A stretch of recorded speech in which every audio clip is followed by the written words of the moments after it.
Just as we come back, Kevin Harvick all over the 22 of Brad Keselowski. Could we have another lead change? Yes, it'll be number 7. And Kevin Harvick goes back into the race lead. He's already led 121 laps with 52 to go.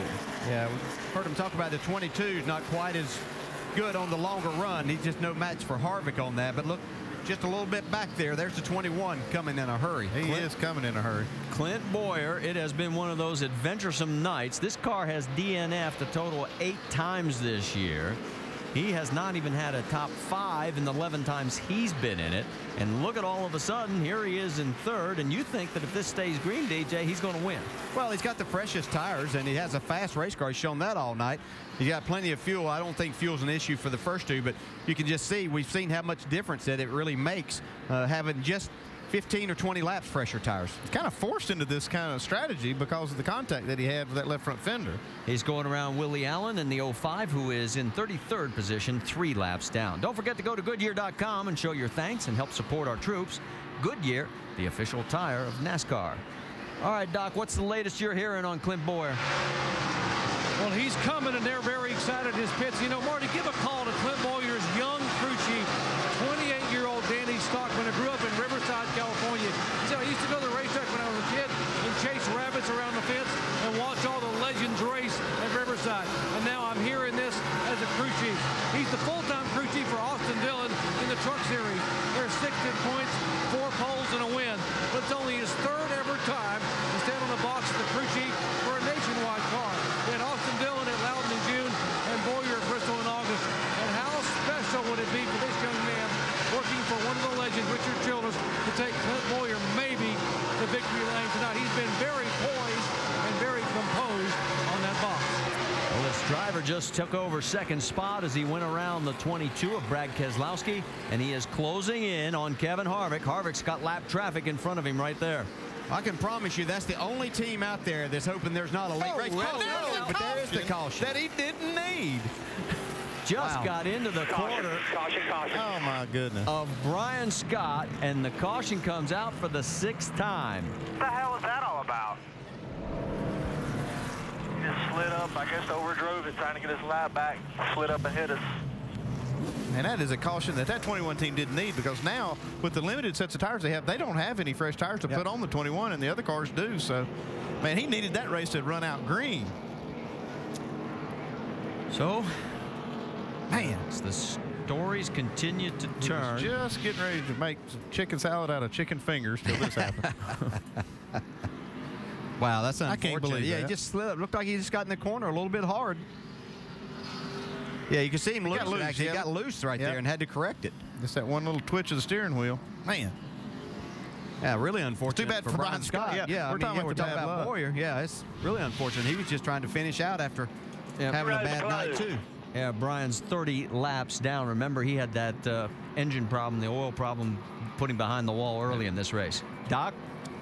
Now, remember when the 21 came in with that cut left front tire, they took all 4 tires off and changed them. That's why he made the move through the field. They took the right side tires and re-glued them back up, so he has right side tires that have 13 laps on them, but they're going to maybe put an older left side set back on to try to help him a little bit. They won't be matched up, and that could be a bit of a problem, Andy, from a crew chief standpoint and DJ from a driver standpoint about putting tires on that have a different number of laps on right versus left. Yeah, this is nothing good about this for them. I mean, they're going to make the best of it, what they've got, but the other cars have fresh tires, and the worst thing that happens, that caution come out. And, you know, they brought it out. Yeah, it's just going to be demoralizing as a driver that you get in this situation. You had a really good situation there, and then one slight mistake puts you behind the 8 ball here for the rest of the race. Well, we're about to 2 find tires out. going to make it tighter. Watch this 18 team. They've been on fire on pit road. You heard Clint say 2 tires are going to make it tighter. Brian Scott gets out. He's the first car on the right side. Let's send it to Dr. Jerry Bunch. Well, you heard the 2-tire concern. He said, okay, we're going to go ahead and put 4 tires on it. We don't want it to be even tighter than it was. And so Clint Bowyer now will have his hands full. He said this is his best racetrack and his favorite racetrack. Now he's got some work to do. Jamie. The 22 of Brad Keselowski, middle of your screen. His crew chief told us they needed to adjust air pressures. The call on 4 tires. Kevin Harvick, the 33, down low. 4 tires, clean the grill. You see it there. No adjustments. Filled it up with fuel. Let's see the race off pit road, guys. Looks like the 33 had a good stop, clean, and he comes out first. See, Brendan Gaughan gained 10 spots, so it's 2 tires, but Kyle Busch gained 1 and getting 4 tires. So the Nationwide Insurance race off pit road, the big loser, Clint Boyer, a 17-second stop, and 18's got a big problem. Welcome back to the Virginia 529 College Savings 250, and make sure to go to NASCAR.com for all your latest NASCAR information. 26 of Parker Kligerman gets the lucky dog. That gives us 21 cars on the lead lap. 3 waves. That includes Allen in the 05, McDowell in the 81, Malsom in the 10, and Kyle Busch is all the way back to 20th after having to come back in for that piece of equipment still hanging out. As we go back to green flag racing, Ryan Newman stayed out, so did Tony Raines. Newman in front. Here comes Harvick around Raines, and he's going for the lead. Hey, look at Trevor Bayne now. Slid way up right there in the center of the corner. Trevor Bayne takes advantage of that, trying to take the 2nd spot now. We talked about tires, and boy, you're seeing it. Newman stayed out. Oh, he's history. He's going straight back without tires. And Tony Raines in the same boat. here. Reed Sorensen underneath. Sorensen clears. Here comes Stenhouse underneath the 34. Right along behind him is the 60 of Carl Edwards. Ricky having another good night. We talked about his recent string of good fortune, keeping the car on the racetrack and not behind the wall with crash damage. Clint Boyer restarted in 10th because of that 17-second pit stop, and here he is trying his way back. He's underneath Raines now and going around Boyer, so those two are falling back like a rock and move Boyer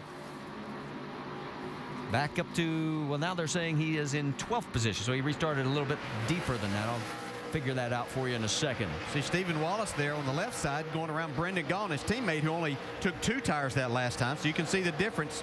2 tires doesn't seem to be working very well, but 4s. Wallace goes around the 1 of Ryan Newman, who started on the pole on that restart. Keselowski gets around Trevor Bayne in the 99. Is he going to be able to run down Kevin Harvick?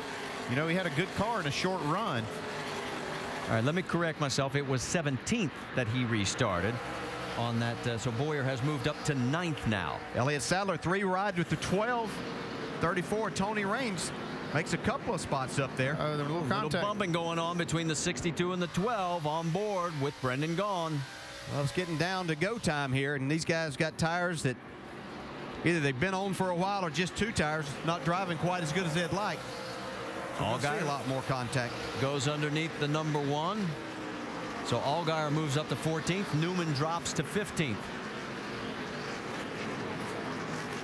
Eric Darnell also goes around him. Kyle, who restarted way back in the back of the field, he is working his way back up. He is in 16th position. On the right side, there is the battle between the 6 of Stenhouse and the 32 of Reed Sorensen. On the left side, don't forget about Kyle Busch. He has won 3 times in 2010 after being penalized. Let's go back up front, check in on the race leaders. Harvick leading Keselowski. It looks like Harvick maybe made an adjustment on their car, too, to make it better for these short runs, because we saw Keselowski the last run just kind of blast away. Not able to do that this time. He's kind of closed up a little bit on Harvick, but can't get right to the bumper. Yeah, it looks like Kevin's car is back more like it was at the beginning of the race, where he was just right on that bottom, really dominant, good drive off the corner. Well, Kevin has clinched the most laps led. He's up to 138 and counting, but he's gone on to win only once in the last 7 races after leading the first 70 laps like he did tonight. Hang on. NASCAR Nationwide Series at Richmond is brought to you by Nationwide Insurance. Enter this code at codespotter.com for a chance to win a Roush Ford Mustang. And Verizon. The signal is yours. Wield it to transmit anything you want. Verizon. Back here at Richmond International Raceway, where we have 26 laps to go. Kevin Harvick is our race leader. Brad Keselowski's right behind him as the points leader, padding his lead even more. Elliott Sadler is now 11th after having some great strategy, and then followed that with, well, what our analysts both agree was not so great. But he did still manage to pick up 20 positions so far. But right now, all eyes on Kevin Harvick because he's starting to stretch this lead, guys. It's up to 0.7 of a second. Yeah, he looks like that. I don't see Brad Keselowski coming back unless we have another caution and a restart or something of that nature. Looks like Harvick has this kind of in his hands right now, but he's going to have a lot of traffic to deal with.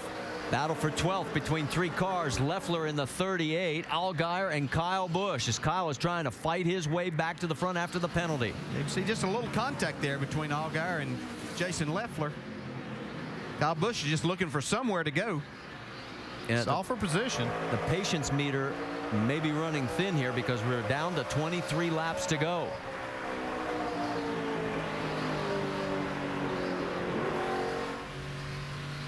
See now Allgaier able to finally clear Jason Leffler. See if Kyle Busch can sneak in underneath. Oh, almost a little contact there. Just a little, but he does clear Leffler.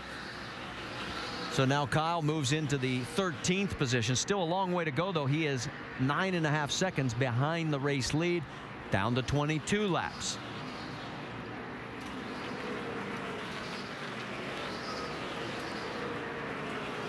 Now he's going to try the high side on Allgaier. Nothing has changed up front. Harvick still leads by 0.6 of a second. Third is Trevor Bayne, and fourth is Ricky Stenhouse Jr. That's right, 2 nationwide regulars running third and fourth with 21 to go.